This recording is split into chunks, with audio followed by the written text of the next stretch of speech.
Thanks for being here. My name is Ashley Keene. I am the Public Information Officer for the Santa Cruz County Sheriff's Office, and we are here to announce the arrest in the case of the firefighter stolen wallet.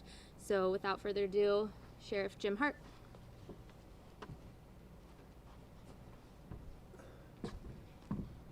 Good afternoon, everybody. I'm Jim Hart, Sheriff Coroner, Santa Cruz County. And today we're going to give you some news about the stolen wallet with the CAL FIRE firefighter. And then I'm going to call Chief Deputy Chris Clark up here, who's going to announce some additional information regarding another matter. So, as you can recall, several days ago, we reported that somebody had taken a wallet from the car belonging to a CAL FIRE firefighter and then charged some credit card and bank charges on that card. And that case really resonated with me, because here we had somebody who came from completely out of the area, left their family, left their normal life to come here to Santa Cruz County to help our community get through the most catastrophic fire that we've seen in our history, and then somebody has the audacity to steal from this man. And so I was upset about it, in that that's not who we are here in Santa Cruz County, and that's not a good representation of our community, to take advantage of somebody who's come here to help us.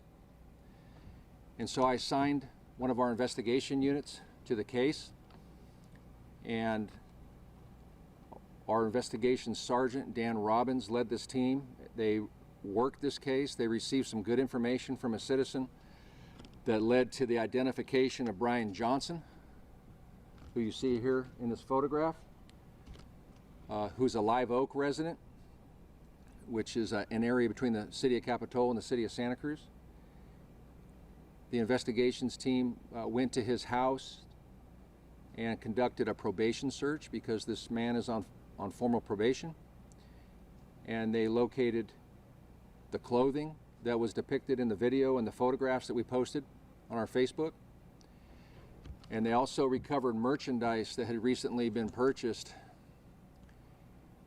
Our investigators sat down with Mr. Johnson and talked to him. And clearly he did not realize, when he used this firefighter's credit card, what he was getting himself into. And he admitted that he had used the credit cards and made the charges. He also sat down and wrote a letter of apology to the fireman. And he was then arrested for multiple felony charges, including forgery, grand theft, credit card theft, possession of stolen property, and a probation violation. And for all you folks out there that are writing on the side of the Facebook saying catch and release, they're going to let him out, we're not going to let him out. He's in on a probation violation. He's going to stay there, and I'm sure the court is going to hold him. And I've been in communication with the district attorney's office, and I spoke with Jeff Roselle last night and this morning about the case. And DA Roselle is committed to filing the appropriate felony charges in this case. And this gentleman will be arraigned, I believe, on either Friday afternoon or Monday. I want to touch on a couple things. I know that the CAL FIRE executives, as well as myself, have received a lot of phone calls and a lot of emails, not just from our community members, but from people across the country. I received an email from a man in New York State, and there's been a lot of people who have tried to reach out to this firefighter to help him. We've had people offer to pay the whole bill. We've had offers of donations. And so we've been in communication with the firefighter. Fortunately, his bank and his credit card company reversed all charges. And so the victim, the firefighter in this case, told us that, hey, I've been made whole, everything's been reversed. And so he wanted to extend his appreciation for all the support and the offers, but he said he's good now, and all he wants to do is get up on that fire line and do his job. I also want to commend our investigations team. They were given this case about 3 days ago, maybe 2.5 days ago, and to turn around this case from a person wearing a mask in a store to an arrest and a confession within 48 hours is really good police work. And so our team did an outstanding job. They were motivated. They felt the urgency on this. They felt the need to help this firefighter, and they went out and did their jobs, and they did it well. So with that, I'm happy to answer any questions that you might have. You mentioned that he was on probation. What was he on probation for? I'm not sure. He's on probation out of another county, but I haven't had a chance to look at that information yet. And you said that it was it a witness who called in a tip that then led the investigators to this man's house? It was a community member who gave us some information. Felix? Sheriff, what was the nature of that call? Did that caller say, I know somebody who wears a similar mask like that? I mean, because, that mask was so distinctive that, what was the nature of that call? Just trying to maybe get some...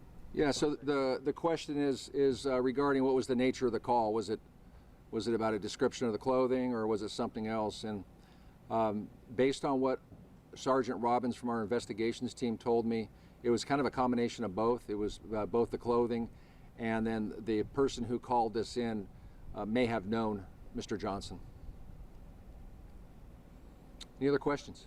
Are there any enhancements to the charges based on the fact that this is emergency personnel working a fire? I wish there was, but I don't believe there is. We've been talking with the district attorney about that, and to the best that we can research on this, there doesn't appear to be. But he's facing some pretty serious felony charges right now, and the question was, is there any enhancements on the charges for him doing this crime in an evacuation zone or a fire zone? Any other questions? It was 4 felony charges, including probation violations? Yeah, so the question is, what were the charges? So grand theft, credit card theft exceeding a certain amount, so that's a felony, possession of stolen property felony, forgery felony, and then the probation violation felony. Can you say what he spent the money on? I would tell you, but I don't have that information. I know we recovered quite a bit of items at the house, but this happened late last night, so I haven't seen the report yet or been briefed fully on it. So he was arrested late last night? Yes. Sheriff, Felix? regarding the firefighter, is this a firefighter who came from within state, or he came clear across country to help us? The question is where did this firefighter come from? I'm assuming he came from California because he is a CAL FIRE employee, but I just don't know what region he came from. But he is California. And these were sheriff's deputies with the Santa Cruz Sheriff's Office? The question is who made the arrest on this, and these are detectives assigned to my investigations unit at the Sheriff's Office. Any other comments, questions? Anybody else connected to him? Yeah, this group, our investigations team is following up right now on some more information that they have on another person that may be involved as well. And so they are going to be in contact with this person today, which may lead to a second arrest. They just have to talk to this young man and figure out what his involvement is. But there is some follow-up to do on this case, and that includes getting some video that we need out of a couple stores, and then also talking to this young man that may be involved. That person is local too? The question is that person local too? And the answer is yes, he is. Sheriff, any idea that this Brian Johnson or the other person may be connected to maybe other cases of looting inside the Santa Cruz Mountains? So the question is Brian Johnson or this other man involved in any other cases of looting? And as far as we know, no. We don't have any evidence of that. We are looking at these two people strictly for this theft and then all the crimes that occurred after the theft of the wallet. Any other questions? Yes? Sir, I'm not media, but I lost the property, and it relates to this. I'm curious about accessing, how we do that properly, and what we should be looking for moving forward. Yeah, so I'm not sure. We're not here today in this press conference to talk about that. I've got Chief Deputy Clark, who's going to come up here and talk about some of that. But the question is, a gentleman has here who's not media, is that when are we going to start opening some things up? And so, you know, I'm as anxious as anybody. I've been evacuated. The district attorney's been evacuated. 74 of my staff members have been evacuated. I have a number of staff members whose homes are in the actual fire area. And so we've all been impacted heavily by this, so I can empathize with you, sir. And I totally understand what you're feeling, but I think we're going to see some real progress in the coming days, and Chief Deputy Clark's going to talk about that. Thank you. Any other questions? It was just credit cards that he used, or were there debit cards as well?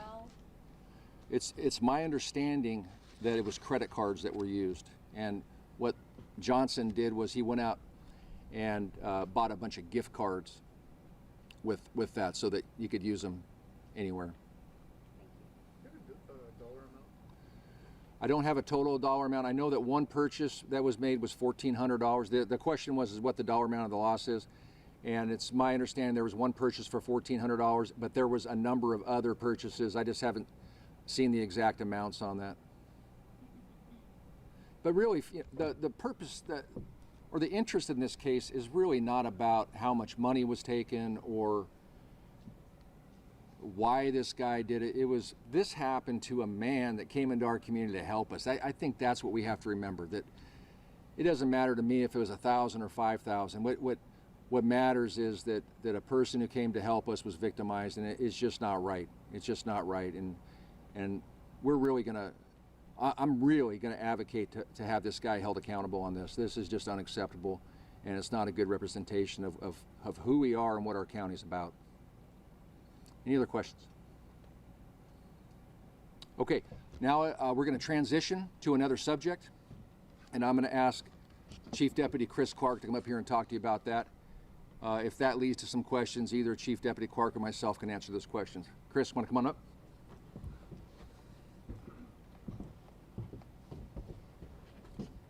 Well, I've got some good news. So, difficult times, and a lot of people displaced, and a lot of people wanting to go back home. And so today marks really the first step in getting folks back to a sense of normalcy after being displaced by the fire. And so I'm happy to announce that as of now, the city of Scotts Valley, as well as the unincorporated area of Scotts Valley, is going to be repopulated. People can go back home.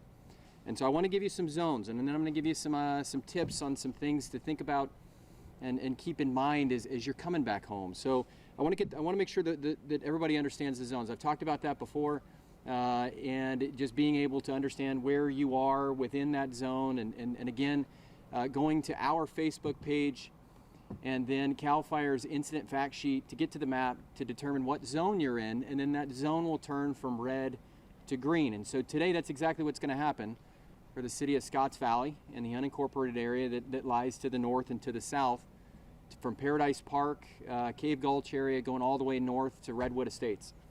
So in terms of the zones, it's SC01 to 5, that's SCO1 to 5, SCO7, SCO14 to 25, and then that's within the city of Scotts Valley, and then the unincorporated areas of Scotts Valley, which are zones CRZ 18B, CRZ 19, and CRZ 20, and then Paradise Park, as I mentioned, which falls into CRZ 63, and then the Cave Gulch area of CRZ 9A. So in terms of you're coming back home, and again, I've said this before, we want to make sure you get home safely, and so a little earlier the roadblocks were removed. You're going to be able to come back in, and so some things to keep in mind. For one is be vigilant. You know, when you come home, we want you to keep an eye out for people that you may not recognize. You know, you get back to your neighborhood, you know who should be there and who shouldn't. If you see somebody that you don't recognize, give us a call, and we'll come out and we'll ask them, and we'll contact them, ask them what they're doing there. And so we'd encourage that. I also mentioned that we're not going anywhere, so we want to make sure that people get back to their houses, and that if there is any problems, we're there to help.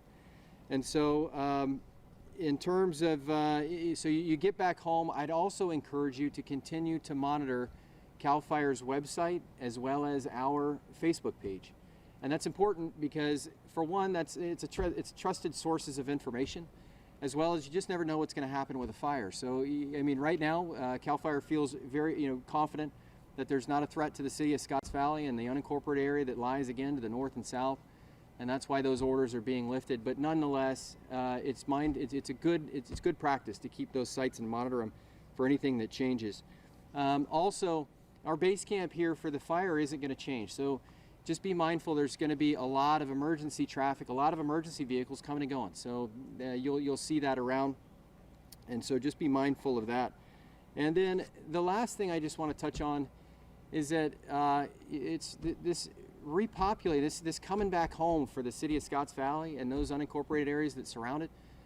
It's for residents. And so we just want to keep in mind that if you're not a resident of Scotts Valley, if you're not a resident of the unincorporated area, in and around Scotts Valley, to give this area a break and to let these people come home. It just especially right now, it provides it. If you don't have business here, it's only going to create more congestion on the roads, and so we want to get folks home. So that's the mission now, at least as we stand today with Scotts Valley. And in terms of repopulating other areas, we've gotten a lot of questions about what's to come, and really that's where I think you're going to start seeing more positive news there as the days go on. Tomorrow, there'll likely be another update, and then another update after that, and that's kind of how this is going to go along till we get to areas that are more heavily impacted by the fire. And really, the thing about those areas is that there's a lot of work to be done. And so, roads, water, electricity, all those things have to be fixed in a lot of the heavily burnt areas in Boulder Creek and Bonnie Doon. So I just ask residents in those areas, we feel for you, we want to get you home too, and nobody's forgotten about you. There's a lot of people out there working to repair all that, to get you back home. It just may take a little longer as you go towards those areas that are more impacted. So again, good news for the city of Scotts Valley and the areas that kind of surround it, and there's more good news to come. I just want to add something, Chris. Mm-hmm. And so I do want to add this, that we have upstaffed the unincorporated area around Scotts Valley as well as the city of Scotts Valley. If we find people that think they're going to beat the homeowners home to take their stuff, you're going to be stopped. If there's not a good reason why you're going to be in there, you're going to have some problems with local law enforcement. So stay out. If you don't live in those neighborhoods, you don't belong in there, stay out. Second thing is we're now shrinking our evacuated zone. So our evacuation zone, we're going to be moving the roadblock from Glen Canyon to the other side of Scotts Valley, on the other side of Lockhart Gulch, I believe, and then on Graham Hill up by Juvenile Hall. And then also we'll have a lot of people in the Felton, Ben Lomond, Boulder Creek area. So as we start opening things up, we'll be shrinking down the evacuation zone, keeping a lot of staff in there for the folks that have been heavily impacted by this fire, to make sure that their homes and their possessions are safe while CAL FIRE works their way through this challenge and gets this fire under control. So Chris and I are happy to answer any questions if you have them. Sheriff, since I got you up there, just a follow-up to the theft. What's the status with the other individual who stole the protective gear from the other firefighters? So that's a city of Scotts Valley case. The Scotts Valley Police Department took that case. We've given them the Pepsi challenge. We solved this case in 2.5 days, so we expect them to do the same. So my undersheriff has been given Chief Walpole a hard time about that, saying you guys better get to work on this and get that case solved. I know they're actively working the case. I just haven't heard any outcome yet.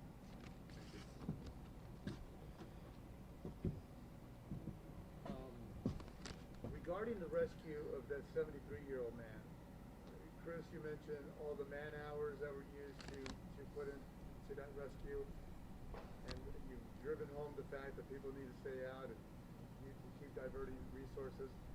That was a huge effort to rescue that man, and I'm sure it costs a lot. What's the chance that this person might be charged for that rescue effort? Yeah, so the question is referring to the gentleman that drove his car up to Castle Rock a couple days ago and tried to hike down to his home in Boulder Creek. He was lost. We had to divert about 100+ hours of deputy sheriff and search and rescue time. CAL FIRE had to divert a helicopter off to flight him out for medical care because he was starting to decompensate. And so that man was issued a citation for being in an evacuation zone. And we're probably going to attach a cost to that and submit that with a report and see if the DA's office will be able to get any restitution to CAL FIRE or us for that, because that was really an unwarranted waste of person hours for him to do that. And that's what we're trying to avoid is we're locking these areas down for a reason. There's trees down, the roads are bad, there's a lot of work that needs to be done. People should not be hiking through the forest in really rugged terrain in extreme fire conditions to try to get to their house. And so exactly the worst case scenario happened. He was lost, he was dehydrated, he was exhausted, he needed help, and so a whole bunch of resources were diverted to help him out. So that's why we're encouraging people to stay out of these evacuation zones until it's safe and until we can efficiently and safely get these folks home. Any other questions? Not to that extreme, Sheriff, but have you had any other cases like that of people like that trying to get back into their home and some issues? The question is, have we had any other cases similar to that, or maybe not that extreme, but like that? Maybe Chief Clark can answer that. No, to my knowledge, no. It's likely to have happened, but none that have caught our attention like that. Clark, have Scotts Valley residents been notified about the order being lifted? If not, when do you think they'll be notified? Yeah, they have. Actually, a press release went out just at the start of this press conference. So we wanted to put that out there through social media and then also announce it here. Any other questions? All right. Well, thank you. Thanks.